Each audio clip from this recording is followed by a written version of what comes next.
की जंग वो नहीं जीत पाएगा। इसी वजह से अमेरिका पश्चिम एशिया से अपना बुरिया बिस्तर समेट रहा है। ये रिपोर्ट देखिए।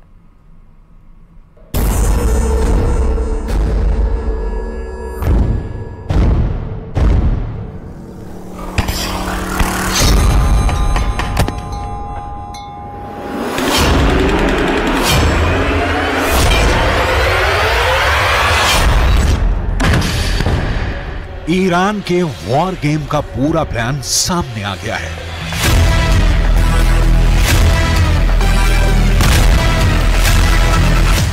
युद्ध के 70 दिन बाद पता चल गया है कि खुद ईरान ने इजरायल और अमेरिका के खिलाफ अपनी रणनीति से पर्दा उठाया है।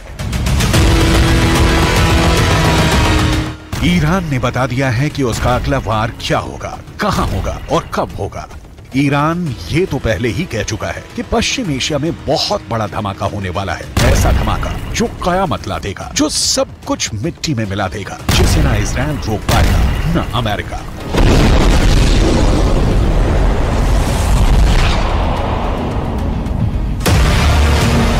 पर अब ईरान ने जो कहा है उसने अमेरिका और इजरायल की सांस हलक मिला दी है। ईरान की सेना की ब्रांच IRGC यानी इस्लामिक रिवॉल्यूशनरी गार्ड कोर के प्रमुख ने पूरी दुनिया के सामने सीना ठोक कर साफ साफ कहा है कि गाजा की लड़ाई तो बहुत छोटी है। ईरान का मकसद इजरायल को बहुत बड़ी जंग में घसीटने का है। इतनी बड़ी और पेचीदा जंग जिससे इजरायल और उसका दोस्त अमेरिका जितना बाहर निकलने की कोशिश करें उतना ही दलदल की तरफ फंसते चले जाएं।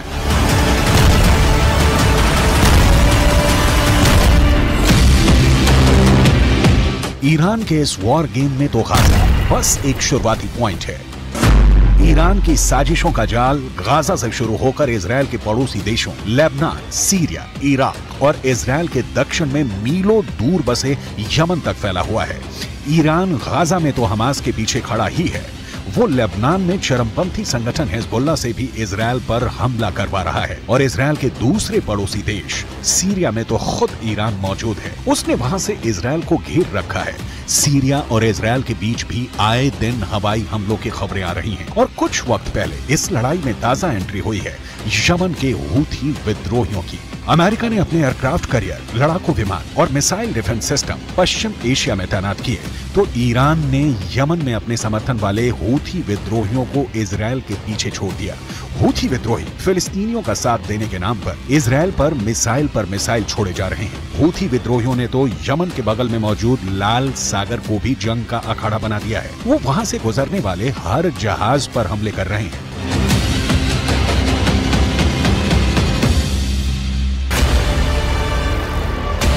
हूथी विद्रोहियों ने कसम खाई है कि जब तक इजरायल गाजा में शांत नहीं होगा तब तक लाल सागर से उसका एक जहाज नहीं निकलेगा। हूथी लड़ाके लाल सागर में इतने हमले कर रहे हैं कि खौफ के मारे जहाज कंपनियों ने वो रूट पकड़ने से ही तौबा कर ली है। इस वजह से एशिया से यूरोप और यूरोप से एशिया जाने वाले पानी के जहाजों को पूरे के पूरे अफ्रीकी महाद्वीप का लंबा चौड़ा चक्कर लगाना पड़ रहा है, जिससे सफर महंगा हो रहा है और पूरी दुनिया पर उसका असर पड़ने लगा है। इसलिए अमेरिका और ब्रिटेन जैसे उसके दोस्तों को लाल सागर की पहरेदारी करनी पड़ रही है। हूथी विद्रोहियों से लड़ने के लिए उन्हें अपने जंगी जहाज समंदर में उतारने पड़े हैं। और एक दिन पहले तो हूथी विद्रोहियों ने ड्रोन से ऐसे ताबड़तोड़ हमले किए कि अमेरिका और ब्रिटेन ने लाल सागर में 15 ड्रोन मार गिराए। तो क्या ईरान की चाल में फंस गए हैं अमेरिका और इजरायल? अमेरिका और इजरायल अपने ताकतवर हथियारों और पैसे के दम पर गाजा की जंग लड़ रहे हैं, मगर ईरान की IRGC के हेड मेजर जनरल हुसैन सलामी ने दो टूक कहा कि पश्चिम एशिया की जंग न पैसों से जीती जा सकती है न हथियारों से। उन्होंने अमेरिका पर बेहद तीखा वार किया और पूछा कि क्या अफगानिस्तान पर कब्जा अमेरिका को जीत दिला पाएगा? क्या अमेरिका इराक में टिक पाएगा? क्या अमेरिका सीरिया में जीत पाया, या उसने वहां सिर्फ पैसा पानी की तरह बहाया? क्या अमेरिका करोड़ों डॉलर खर्च करके लेबनान या यमन में कुछ हासिल कर पाया, या फिर उसे हार कर मैदान छोड़ना पड़ा? ईरान के मेजर जनरल ने अमेरिका पर जो सवाल उठाए वो अहम है। अफगानिस्तान उसका सबसे ताजा उदाहरण है। अमेरिका ने वहां 20 साल तक अपनी सबसे लंबी जंग लड़ी, मगर 2 दशकों में भी वो वहां से तालिबान का सफाया नहीं कर पाया। तो क्या ईरान अमेरिका की अफगानिस्तान वाली गलती को उसके और इजराइल के खिलाफ अपना हथियार बनाना चाहता है?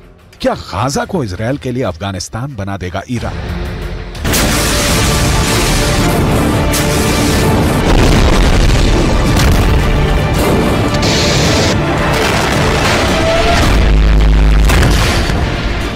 क्या ईरान इजराइल का वही हश्र करने वाला है जो इराक, अफगानिस्तान और सीरिया में अमेरिका का हुआ?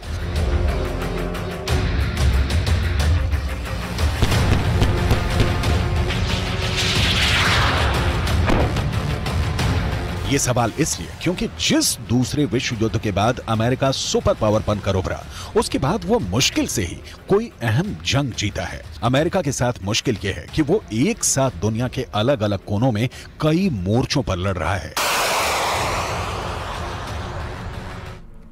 और जयपुर से बड़ी खबर आपको बता दें, जेजेएम यानी कि जल जीवन मिशन में भ्रष्टाचार का महा बड़ा खुलासा हुआ है। एनजेजेएम की रिपोर्ट में बड़े भ्रष्टाचार का खुलासा हुआ है। एनजेजेएम की टीम ने की थी मामले की जांच। रिपोर्ट में भ्रष्टाचार और अनियमितताओं से पर्दाफाश हुआ है। बेहद घटिया गुणवत्ता सामग्री लगाए जाने का खुलासा हुआ। केंद्र की थर्ड पार्टी इंस्पेक्शंस के निर्देशों की धज्जियां उड़ी हैं। बड़ी खबर आपको बता रहे इस बीच में जयपुर से बड़ी खबर, जेजेएम में महाभ्रष्टाचार का बड़ा खुलासा किया गया है। साफ हो गया कि घटिया सामग्री का सामान इस्तेमाल किया गया था। घटिया सामग्री के पाइप, जंक लगे हुए पाइप का इस्तेमाल किया गया था। लगातार जो जेजेएम के कार्यों में कई चौंकाने वाले खुलासे, प्लानिंग और डिजाइनिंग की सामने आई हैं। डीपीआर में भी भ्रष्टाचार, घटिया क्वालिटी के लगाए गए प्लास्टिक पाइप, बिना लैब टेस्ट के ही ये घटिया पाइप लगाए गए। ठेकेदारों को रंगीन बिलों का नियम के खिलाफ भुगतान किया गया है। जांच रिपोर्टों में भारी अनियमितताओं का एक बड़ा खुलासा हुआ है। एनजेजेएम की टीमों ने पेश की है जेजेएम के कामकाज की रिपोर्ट। और इस खबर पर हमारे संवाददाता राकेश जुड़े हैं। राकेश, आखिरकार खुलासा हो ही गया। जेजेएम के कार्यों में कई ऐसे अहम खुलासे हुए हैं। एक महाभ्रष्टाचार का पोल अब सामने आ गया है। राकेश, बिल्कुल, देखिए जिस तरीके से न्यूज 18 लगातार जल जीवन मिशन में भ्रष्टाचार के मामले उजागर करता रहा है, उसके बाद राष्ट्रीय जल जीवन मिशन जो केंद्र सरकार की एक बहुत बड़ी एजेंसी है, उसने इस जल जीवन मिशन के कार्यों की समीक्षा की है और जो रिपोर्ट आई है वो बेहद चौंकाने वाली है। चूंकि पिछली सरकार ने राजस्थान में जो जल जीवन मिशन के कार्य करवाए गए हैं, उन कार्यों में बहुत बड़े पैमाने पर भ्रष्टाचार हुआ है। यहाँ तक कि जहां पर जो स्टील के पाइप लगने थे, उन पाइपों की जगह प्लास्टिक के पाइप लगाए गए। और चौंकाने वाली बात यह है कि इन प्लास्टिक के पाइपों की गुणवत्ता भी जांच नहीं की गई। हाँ। और रनिंग बिलों का ही ठेकेदारों को भुगतान कर दिया गया। यानी जहां पाइप, जो लोहे का पाइप लगभग 2 से 2.5 हजार रुपए का एक अगर पाइप माने हम, तो वो उस पाइप की जगह एक 150 रुपए का पाइप लगाया गया और उसकी जांच के बिना ही भुगतान किए गए। साथ ही जो एक हमेशा डिजाइन और जो अप्रूवल का जो एक कंसेप्ट होता है, ड्राइंग डिजाइन, उसकी बिना अप्रूवल के ही निर्माण कार्य शुरू किए गए।